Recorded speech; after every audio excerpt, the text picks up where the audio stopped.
আসসালামু আলাইকুম বন্ধুরা, কেমন আছেন আপনারা সবাই? আশা করি সবাই ভালো আছেন। আপনাদের দোয়া, ভালোবাসা ও আল্লাহর রহমতে আমিও ভালো আছি। আবারও চলে আসলাম আপনাদের মাঝে নতুন একটি ভিডিও নিয়ে। তো আমি আজকে রান্না করব চিংড়ি মাছ দিয়ে চিচিঙ্গা। তো এখানে আমি প্রথমেই পাতিলে তেল দিয়ে তার ভিতরে আমি বেটে রাখা পেঁয়াজ রসুন দিয়ে দিলাম। বেটে রাখা পেঁয়াজ রসুন তেলে দিয়ে হালকা ভাজা ভাজা করে নিয়ে তার ভিতরে আমি ফালি করে রাখা কাঁচামরিচগুলো দিয়ে পানি দিয়ে দিলাম। পানি দেওয়ার পর এখানে আমি লবণ এবং হলুদ দিয়ে ভালো করে নেড়ে চেড়ে নিলাম। লবণ আর হলুদ দেওয়ার পরে আমি মশলাটা সুন্দর করে কষিয়ে নেব। মশলাটা আমি তেল উঠে আসা পর্যন্ত কষাতে থাকব। মশলাটা তেল উঠে আসা পর্যন্ত কষাতে থাকব। তারপর আমি এর ভিতরে দিয়ে দেব আমার কেটে ধুয়ে রাখা চিংড়ি মাছগুলো। এই যে মশলা কষানো শেষ, এর ভিতরে আমি দিয়ে দিলাম চিংড়ি মাছগুলো। চিংড়ি মাছগুলো আমি অনেক সুন্দর করে কষাবো। একবারে শক্ত হয়ে যাওয়া পর্যন্ত কষাতে থাকবো। আর এসব মাছ যত সুন্দর করে কষাবেন খেতেও কিন্তু ততটাই ভালো লাগবে। চিংড়ি মাছ কষানো হয়ে গেলে এর ভিতরে আমি দিয়ে দেব কেটে রাখা চিচিঙ্গা এবং আলু। এই যে এর ভিতরে আমি দিয়ে দিলাম কেটে রাখা চিচিঙ্গা এবং আলুগুলো।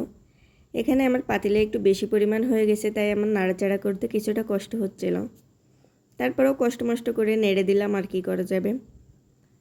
এই যে আমি চিচিঙ্গাটা ভালো করে নেড়ে দিলাম। এরপর আমি এটি ঢাকনা দিয়ে ঢেকে দেব। এখানে কিন্তু আমি প্রাথমিক পর্যায়ে কোনো পানি ব্যবহার করব না।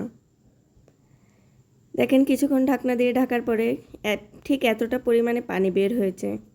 চিচিঙ্গা থেকে কিন্তু অনেক পানি বের হয়, এজন্য প্রথমেই চিচিঙ্গাতে পানি দিবেন না। আমি এই পানিতে এই চিচিঙ্গাটা অনেক সুন্দর করে কষিয়ে নেব। এই পানিটাই আমি তরকারিতে একবারে বসিয়ে দেব। দেখতেই পারছেন আরও কিছুক্ষণ পরে এই পানিটা একবারে তরকারিতে শুকিয়ে গিয়েছে। তারপরেও কিছুটা আছে, আমি হালকা নাড়াচাড়া করতে থাকবো যেন একবারে শুকিয়ে যায়। নাড়াচাড়া করতে করতে যখন এই পানিটা তরকারির সাথে একবারে শুকিয়ে যাবে তখনই আমি ঝোলের জন্য পানি দিব। এখানে আজকে আমি তরকারিতে হালকা একটু ঝোল ঝোল রাখবো। তো আমি এখানে এখনও তরকারিটা ভালোভাবে নাড়াচাড়া করে নিচ্ছি। এবার আমার পানি দেওয়ার পালা। এখানে আমি শুধুমাত্র ঝোলের জন্য ঝোল রাখবো যতটুকু, আমি ততটুকুই পানি দিয়েছি। চিংড়ি মাছ দিয়ে এভাবে চিচিঙ্গা রান্না করলে খেতে কিন্তু অনেক সুন্দর স্বাদ হয়। আমি এর আগে যতবার রান্না করেছি শুধু ভাজি করেই রান্না করেছি, কিন্তু ঝোল করে রান্না করে খেলেও অনেক সুন্দর লাগে। সবাই একবার হলেও চেষ্টা করবেন। তারপরে আমি ঝোলের জন্য পানি দিয়ে এর ভিতরে আমি কিন্তু জিরার গুঁড়ো দিয়ে দিলাম। জিরার গুঁড়ো দিয়ে সুন্দর করে নাড়াচাড়া করে আমি আবার ঢাকনা দিয়ে ঢেকে দেব।